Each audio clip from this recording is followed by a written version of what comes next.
j'ai grandi dans ça, puis j'ai toujours eu la flamme du hockey, la flamme d'avoir quelque chose en tant que joueur. Puis là, ben, je suis devenu arbitre. Fait que j'ai réussi à atteindre un but que je ne pensais pas atteindre malgré tout. Puis de faire la Coupe cette année, ça signifiait tout ça. En fait, la dernière minute de la cinquième game, j'avais les yeux pleins d'eau, puis je pensais à tout ça. Tout le cheminement, le travail, les échecs, les rebondissements, puis tout ça. Fait que c'est une expérience que j'oublierai jamais, la première de moi.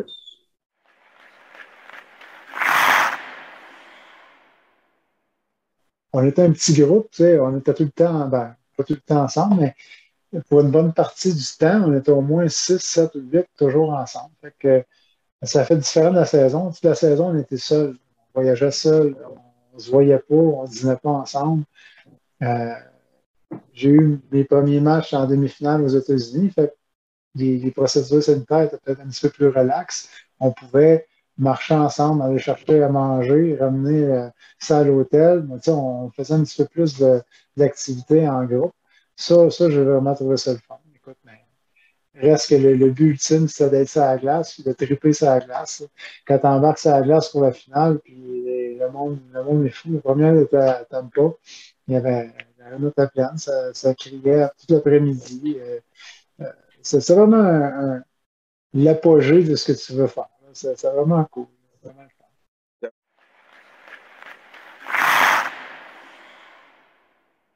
J'avais un grand cœur, mais pas assez de talent pour percer. Fait que je me suis dit, j'aimerais ça rester dans le hockey, proche, assez proche, que je pourrais être sur la glace.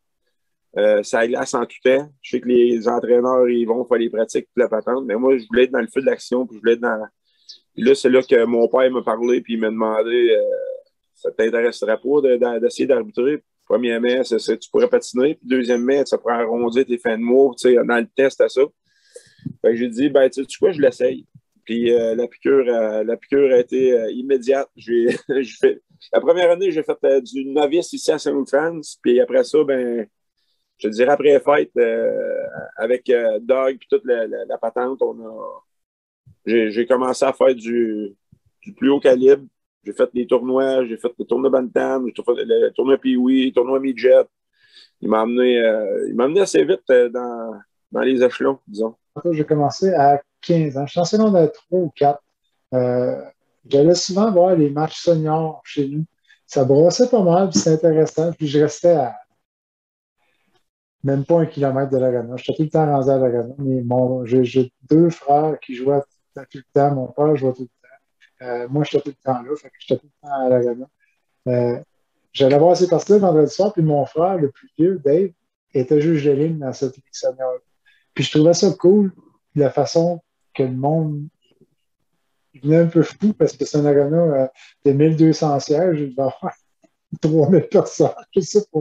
Mais c'était vraiment du monde assis partout dans les marches. Et puis, je me disais que ça devait être vraiment spécial d'être sur la glace pendant que tout le monde a un peu gros party, tout le monde s'amuse. Toi, c'est ton travail, mais en même temps, c'est un hobby. Je trouve ça vraiment peut-être intéressant. Ça m'a attiré. Euh, L'année suivante, j'ai essayé, puis j'ai jamais décroché. J'ai eu la piqûre, puis c'est à partir de là que ça a déboulé un peu.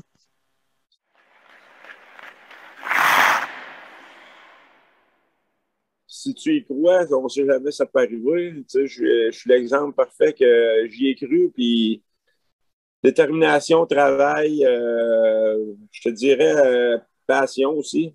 Si t'as pas de passion, ça fonctionnera pas. Mais je te dirais détermination puis d'y croire, là, je pense que c'est le meilleur des conseils que je peux donner parce que en faisant ça, en ayant cette attitude-là, tu attires les regards, tu attires le monde qui veut t'aider à poursuivre. Fait que moi, je pense que c'est le conseil que je peux donner. Détermination puis d'y croire. De toujours travailler fort. Tu peux pas être en maudit après quelqu'un qui donne son 100%.